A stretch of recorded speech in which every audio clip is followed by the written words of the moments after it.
Thank you for listening to The New Evil by Dr. Gary Brucato. Please subscribe to his YouTube channel and get the easily acquired semi-automatic pistols and rifles that became available increasingly in the late 1960s and early 1970s have played a major role in these shootings, especially in the large-scale massacres. This is by now a commonly held view, as echoed in the remark of a journalist. Not surprisingly, given the ready availability of firearms in the United States, the phenomenon of school shootings is overwhelmingly American. 15. Furthermore, it is not just any American students perpetrating school shootings. The great majority are American white male teenagers, most of whom, as author Justin Peters pointed out, had studied the Columbine massacre of April 1999, deriving inspiration, if that is an acceptable term, or at least a morbid kind of justification from the comments of the two perpetrators, Eric Harris and Dylan Klebold. 16.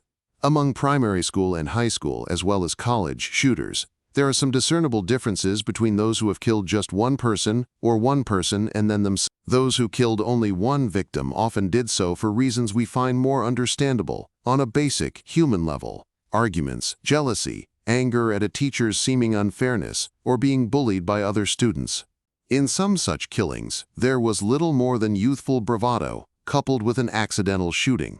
These were the same sorts of motives behind the school shootings in the 19th century and earlier years of the last century. Anger that culminated in murderous rage was the main underlying emotion in young persons who were not otherwise known to be mentally ill. Those who killed larger numbers of victims, in contrast, were usually severely disturbed emotionally and were often recognized as mentally ill by relatives, acquaintances, or school authorities well before their murderous outbursts. These school shooters, understandably, get more attention from the media and contribute inadvertently to the public's impression that mental illness is the primary antecedent factor behind these tragic events. There is more to be said about this further on, but, at the moment, it will be instructive to look more closely at several examples of small-scale, fewer than 4 deaths, versus large-scale shootings in recent years, specifically the years following the Texas Tower Massacre in 1966. School shootings involving few deaths.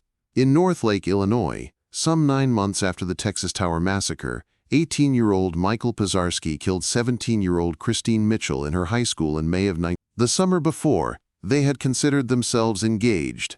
Pisarski had given Mitchell a diamond ring, which she ordinarily wore on the ring finger of her left hand.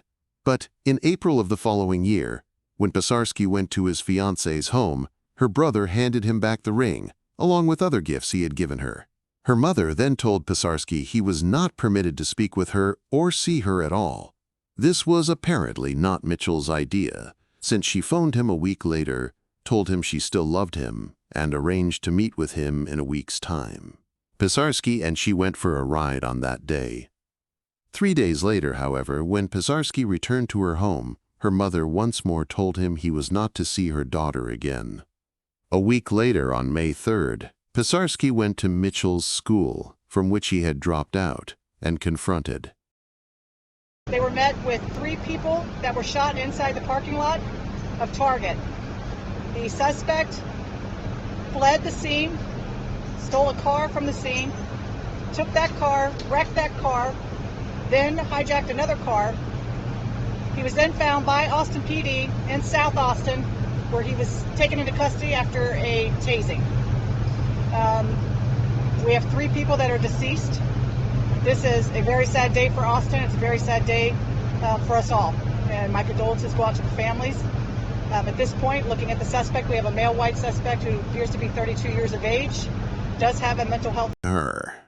There is some uncertainty about what followed. She told him she still wanted to marry him, or so he testified, whereupon he raised the pistol he had brought with him and pointed it toward his head, as if to commit suicide.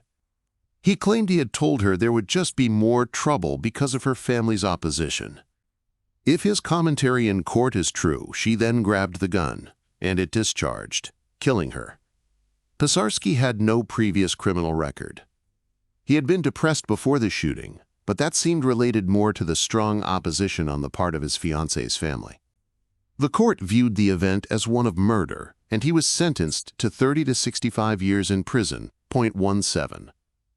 In Littleton, Colorado, 17 years before the Columbine massacre, for which Littleton became instantly well known, 14-year-old Jason Rocha, carrying a .38 caliber revolver, had gone gopher hunting with his friend Andy near their junior high school. Later, as they entered the school, two other boys, John and Scott, were coming out. Rocha pointed his revolver at John and said, perhaps imitating a police officer, "Freeze!" When John said the gun was loaded, Rocha pointed it towards Scott. The gun discharged, killing Scott. Andy and Rocha then ran away, not before urging the other two to say it was an accident. Rocha later phoned the sheriff's office and was taken into custody. Though Jason Rocha had no prior history of violent behavior, he did suffer from depression, which was considered due in part to family neglect and abusiveness. Though several expert witnesses argued that the boy should be remanded to a secure adolescent treatment center, the court sentenced him to 12 years in prison. 18. In Lewistown, a town of barely 6,000 people in the center of Montana, a 14-year-old schoolboy, Christopher Hans, angry that he had received a failing grade from his French teacher, Ms. Lavonne Simon-Fee, barged into the school armed with a .44 Magnum and knocked on the door of her classroom one morning in December of 1986, asking her to come out. He had spoken to a classmate the day before, telling him, "I'm going to blow Simon-Fee's head off." The teacher did come to the door, and he did shoot her to death. But it wasn't Ms. Simon-Fee. It was a substitute teacher, Henrietta Smith, who had been asked at the last moment to replace the regular teacher. Hans also fired at the vice principal, Mr. John Moffat. Moffat, who survived, was wounded so severely and lost so much blood that when the priest came shortly afterward to give him last rites at the hospital, he told his wife, Maggie, to go home and pay their life insurance policy, assuming he would not live out the day. Hans, as it turned out, was a reasonably bright student, but was doing poorly at school at a time when his parents had divorced. It emerged later that he hated his father, who, albeit a school psychologist, was as stern and unsympathetic as his mother was relaxed and permissive. Hans had been warned that, unless his grades improved, he would be sent to live in Wyoming with his father. This seemed to fuel his rage at the French teacher, as though it were her fault he might have to go and live with the hated parent. There is an unusual twist to this story. 6 years later, Diane Sawyer from ABC's Primetime Live asked Moffat if he would like to meet Hans, who is now serving 2 life sentences in prison. Moffat agreed, and when they met, the young man cried uncontrollably, expressing remorse for what he had done. Having been for so many years, in the eyes of Moffat and his wife and children, a monster of evil, he now became a human being. In West Palm Beach, Florida, 2 middle school boys argued outside their school in late January of 1997 over a wristwatch worth about $40 that 14-year-old Tronil Mangum had borrowed from his friend Jean-Pierre Kamel, also 14. For unclear reasons, Mangum refused to return the watch to Kamel. During the dispute, Mangum took a .38 caliber pistol from his pocket and shot Kamel in the chest, killing him. Neither youngster had any history of violent behavior before. At the trial, which concluded about a year later, there had been testimony from another pupil at the school to the effect that on the school bus the day before the murder, Mangum had told another boy he was going to use his gun to shoot Kamel. The idea of possible premeditation may have led the court to impose a life sentence, which made Mangum the youngest person in Palm Beach ever to be ordered to spend the rest of his life in prison. His sentence was later reduced to 40 years, of which he had already served almost half. At the time of the trial, though the original sentence was draconian in its severity, the judge decried the scourge of guns and violence, noting that violent felonies by juveniles had increased markedly in Palm Beach during the prior year. He also lamented divorce when he was 7. His mother, Marianne, had allegedly been overbearing, abusive, and humiliating, telling him he would never amount to anything.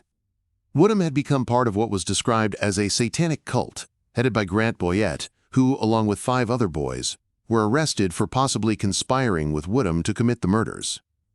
Sentenced at his trial, Woodham converted back to Christianity and wrote a confession to a minister, David Wilkerson, hoping he could give testimony and somehow help with Wilkerson's ministry. There had been other manifestations of Woodham's festering rage. He and Boyette had once beaten Woodham's dog, set it on fire, and thrown it in a pond. Woodham had written, "I'll never forget the sound of her breaking under my might. I hit her so hard I knocked the fur off her neck. It was true beauty." After his conviction, he spoke to the courtroom, saying that his crime was sick and evil. He added, "If they could have given the death penalty in this case, I deserve it."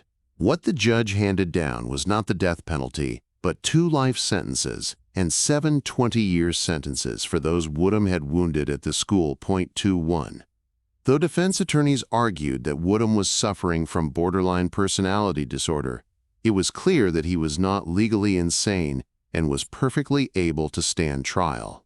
School shootings involving many deaths. A gifted but otherwise highly disturbed graduate student in physics, Gang Lu, originally from mainland China, was enraged and embittered that he had not received a prestigious dissertation prize after he was awarded his PhD at the University of Iowa. He sought revenge. As a young man of 28 with no criminal record of any kind, it was easy for him to obtain pistol permits. He purchased 2, including a .38 caliber revolver, shortly after earning his doctorate. In preparation for the execution-style murders he now sought to carry out, he wrote 4 letters to various news organizations and another in Chinese. None has ever been published. On November 1, 1991, Lu quickly shot to death the chairman of the physics department, a physics professor, an associate professor of physics, and then his rival, a fellow graduate. Police in Nashville releasing this chilling surveillance video, showing the terrifying moments the shooter blasted their way into the small private Presbyterian school. The video also shows the armed person entering a church office and later stalking the halls with an AR-style weapon drawn. Police calling the attack on the Covenant School targeted. We have a manifesto, we have a map drawn out of how this was all going to take place. Student and former roommate, also from China. The latter, Lin Huashan, was the one who did win the coveted prize and the monetary award that went with it. Shan was as well liked and outgoing as was Lu the opposite. Lu was described by those who knew him via a long catalog of pejorative descriptors: combative, argumentative, envious, bitter, ill to live with, shy, a loner, quiet, brooding, resentful, slovenly, a know-it-all, self-centered, nitpicking, abrasive, rigid, aloof, hypercritical, hot-headed, a spoilsport, arrogant, haughty, paranoid, and schizoid. He spent much time watching pornographic and violent films. Though nothing of substance is known about his upbringing, he apparently had 3 normal siblings back in China. 22. Of college age when he committed his murders, Patrick Purdy had not been a student. His victims were pupils in the same Cleveland Elementary School in Stockton, California, that he had attended some 15 years before when he was 10. Though the Vietnam War had just started when he was born in 1964, he developed a withering hatred of Asians, particularly the Vietnamese, specifically those who had managed to get to the United States after the war. He hated them ostensibly because he believed they were robbing native-born Americans of jobs. Thus, when in January of 1989 he went in the school playground, he used his semi-automatic rifle, itself the Chinese Type 56 of Asian origin, but actually modeled after the Alaska 47, and opened fire randomly, killing 5 children between the ages of 6 and 9. Only one was Vietnamese. The others had come from Cambodia. He then shot himself to death with a pistol. Before the rampage, he had burned his car with a Molotov cocktail and a beer bottle, which strongly suggests he intended to commit suicide once he had killed as many children as he could. Purdy had been a loner and a drifter, working briefly as a welder but often getting fired. His antecedents were not promising. When Purdy was 2, his mother divorced his U.S. Army veteran father after he tried to kill her with a gun. Having remarried when Purdy was 5, she divorced again 4 years later. She moved to the Sacramento area, where she was investigated by Child Protective Services for abusiveness. Purdy gave as good as he got, punching his mother in the face when he was 13, after which he lived as a drifter and prostitute. On one occasion, he was arrested for soliciting sex from a police officer. A childhood alcoholic who was addicted to drugs, he spent only a little time in high school and was considered mildly intellectually disabled. He was arrested many times for drug possession and dealing, armed robbery, and firing a semi-automatic pistol at trees. He identified with white supremacists but now and again made suicide attempts, which led to a psychiatric examination in which he was viewed as a danger to himself and to others. Bigotry, a mechanism favored by the weak to feel strong and by the socially lowly to feel superior, was not confined in Purdy just to Asians. He was said to have developed a deep hatred for everybody. After the massacre, Time magazine asked the prescient question, why could Purdy, who had been arrested for such offenses as selling weapons and attempted robbery, walk into a gun shop in Sandy and leave with an AK-47 under his arm? Weapons which have no purpose other than killing human beings. 23. In 1998, just after spring break in Westside Middle School near Jonesboro, Arkansas, a city of about 75,000, an 11-year-old boy, Andrew Golden, that left them prey to Golden and his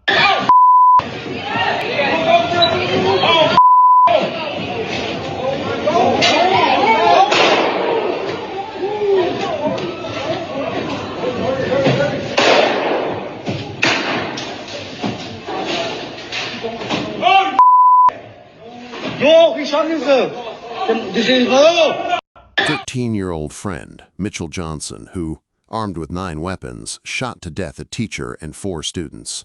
Their weapons included semi-automatic, as well as bolt-action, rifles, and a variety of pistols. Golden had taken the weapons from his own home, and also from his grandfather's, along with 2,000 rounds of ammunition. The boys fled the school toward a van they had parked a half-mile away, in which they hoped to make their escape. Johnson was the more troubled of the 2 boys. His parents divorced when he was 7, and, not long after, his mother, a prison guard, married an inmate of the prison. It was said that Johnson had been sexually abused when, around the time of the divorce, he had been in daycare. Later, he had been charged with molesting a girl of 3, though the case was dropped because of his age. Golden also came from a working-class family. Both his parents were postal workers. Having been given a gun by his father when he was merely 6, he had become quite familiar with firearms. Golden had once killed a classmate's cat. Both boys were known as bullies at school and aspired, though white, to join the Bloods, a black gang.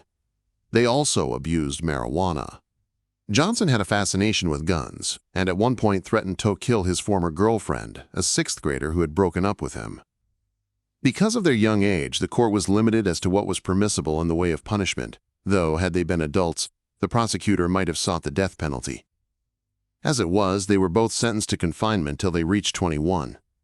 It outraged the public that so light a sentence could be given for so egregious a crime. Exactly a decade after the massacre, Golden, now a free man of 24, then applied, true to his nature, for a concealed weapon. He had, in the meantime, changed his name, but the police were able to identify him via fingerprints and deny the request. Johnson's subsequent trouble with the law was more serious. 2 years after gaining his freedom, he was arrested for carrying a weapon and marijuana possession. A year later, he was arrested again, this time for theft, marijuana possession, and identity fraud. Although sentenced to 18 years, he was released in 2015 after serving about 7 years and remanded to a drug rehabilitation program. 24. The story of Kip Kinkle, usually called just Kip, is one of the most poignant in this dreadful catalog of school shooters. His history touches on all of the important elements: mental illness, parental irresponsibility, adolescent impulsivity, semi-automatic weapons, animal killing, and the inadequacy of the legal system. Kinkle was the younger of 2 children in Springfield, Oregon, a middle-class, medium-sized town, population 60,000, midway between Washington and California. Both his parents were school teachers. Born in 1982, he was hyperactive early on and treated for a time with Ritalin. Dyslexic and considered immature, he was made to repeat the 1st grade. He was given to tantrums and violent behavior, once tossing a rock at a passing car. Kinkle showed an interest at an early age in firearms and explosives.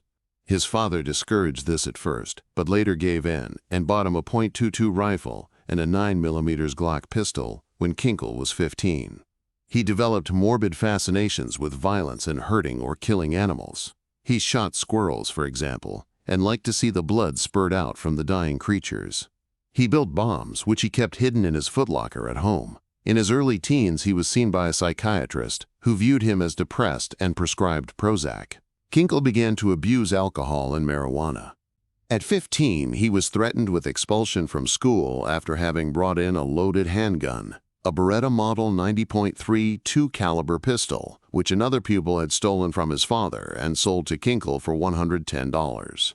The boy's father reported the missing weapon to the police, after which the school offered a list of students who might have been responsible for taking it. Kinkle was confronted and confessed. He was arrested but then released from custody and taken home by his father. Hours later, at home in the kitchen, his father warned him that if he did not change his behavior, he would be sent to military school. Those were his father's last words, because Kinkle then went to his bedroom, where he fetched his Ruger .22 semi-automatic rifle and then the bullets from his parents' bedroom. Returning to the kitchen, he then fatally shot his father in the back of his head, covering the body with a sheet.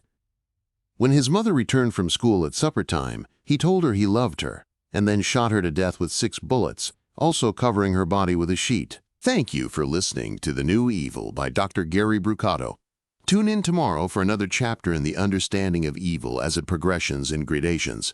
This is 12 Gauge from 12 Gauge Investigative. Be safe and watch your 6.